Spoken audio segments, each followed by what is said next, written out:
Albert Einstein once said, "If you want your children to be intelligent, read them fairy tales. If you want them to be more intelligent, read them more fairy tales." Einstein has some credibility when it comes to intelligence, so why would he tell you to read your kids fairy tales? Better yet, how could fairy tales make you more intelligent as an adult? We'll explore this in today's episode, including how fairy tales and fantasy do much more than expand intelligence, supporting a deeper kind of wisdom and our overall success in life.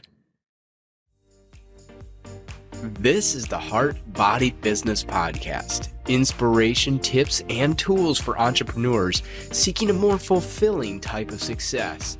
One that stems from exploring and expressing their true passion and purpose, and finding healthy ways to do so. All coupled with insights and action items to get a business moving in the right direction. I'm Steve, your host, and I invite you to learn more at heartbodybusiness.com. So Einstein's out there telling us to read fairy tales to children to boost their intelligence. And to me, the reason for this comes back to another Einstein quote where he said, "I am enough of the artist to draw freely upon my imagination. Imagination is more important than knowledge. Knowledge is limited. Imagination encircles the world." Imagination doesn't negate the importance of knowledge. In fact, it partly relies on it. It is literally the images we can see in our minds that stem from experience. Yes, that means partly come from our experience, both the things that we've seen and done and from the things we've otherwise learned. Again, knowledge is important here. But I said that imagination stems from experience, which means it can take what we know and extend beyond that into new realms. And this is where our inner genius comes into play. I often speak of this as coming through the heart, while knowledge comes through the mind. The interplay of the two allows us to imagine new possibilities and how to achieve them. And then, of course, it takes the body to execute on these plans, which is why heart, mind, and body are all so important. They are how we create new worlds. So, if we want as much access as possible to the power of imagination, we need to do a couple things. First, as always, develop the heart through gratitude and coming as often as possible into the present moment. This taps us into our inner genius, allowing us to imagine beyond what we know. Second, we need to develop the mind. We need to learn and experience as much as possible. This is why reading and true education are so important, and why living every day from habit can be so limiting. Now, there are benefits of efficiency in our routines, and there's something to be said for that.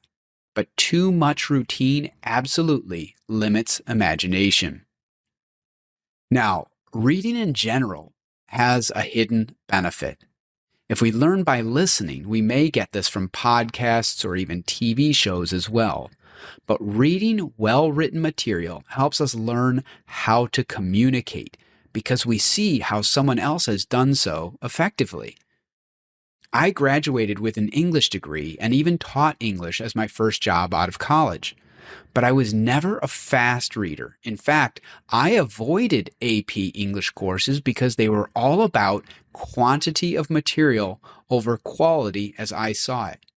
Reading slowly or at a pace where you can hear the narration and conversations in your head, this is what actually taught me to write well, because I was absorbing how it was done.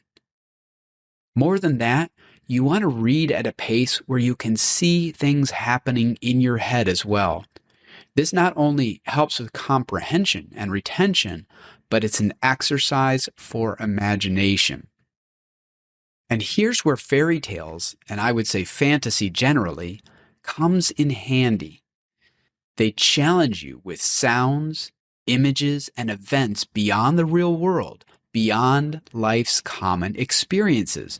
And in this way, it not only exercises your ability to create images in your head, but to create new images, to really craft the power of imagination.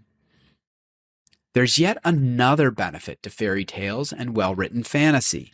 They often use the power of symbols to connect the conscious and subconscious minds. Our greatest wisdom lies in our genius, which I believe understands the truth of ourselves and our world, but whose wisdom struggles to break through to our conscious awareness. Symbols connect the two. They give something concrete for the conscious mind to hold on to, while the subconscious mind associates them with universal truths.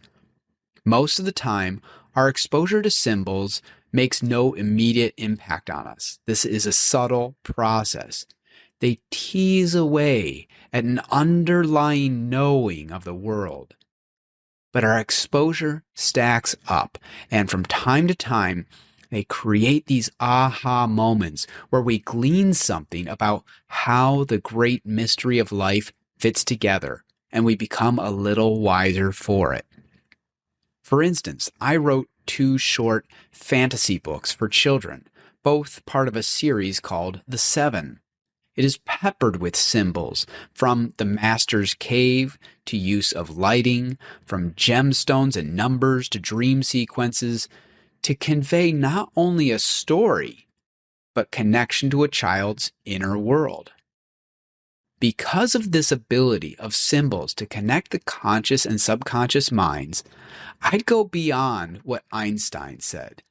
Exposure to fairy tales and fantasy doesn't just support intelligence, it supports wisdom, which is by far the greater of the two. Intelligence is of the mind. Wisdom comes from the mind being warmed by the heart. Now, you may or may not have children of your own, and they may or may not be of the age you'd read to them. But we all have an inner child, and this child is forever thrilled by the idea of possibility. It loves exposure to something novel, pushing its boundaries on what it can imagine and inspiring it to imagine something new for itself. And just as a human child benefits from the love of someone spending time to read with them, another benefit of fairy tales for children, our inner child also benefits from our time, attention, and love. This is the inner self that wants to keep having new experiences and creating new experiences. And honestly, it's at the heart of being an entrepreneur whose nature is to create, share that creation, and in doing so, expand one's world. We could call this selling, but I would call it attracting new people and resources, which in turn continually creates new experiences. And incidentally, as we share what we create, we expand the worlds of our customers as well. We are the artisans who, whether we know it or not, breathe life into the connection between the outer and inner worlds, between the mundane human and the extraordinary genius that lies within each person. All this from fairy tales? Perhaps not only fairy tales, but they're an excellent place to start. They go so far beyond words on a page. They instill in us the nuances of language and a good turn of phrase. They let us connect with children or our own inner child. They encourage us to face monsters, after all, our challenges both within and without. And they push us to imagine beyond what we know.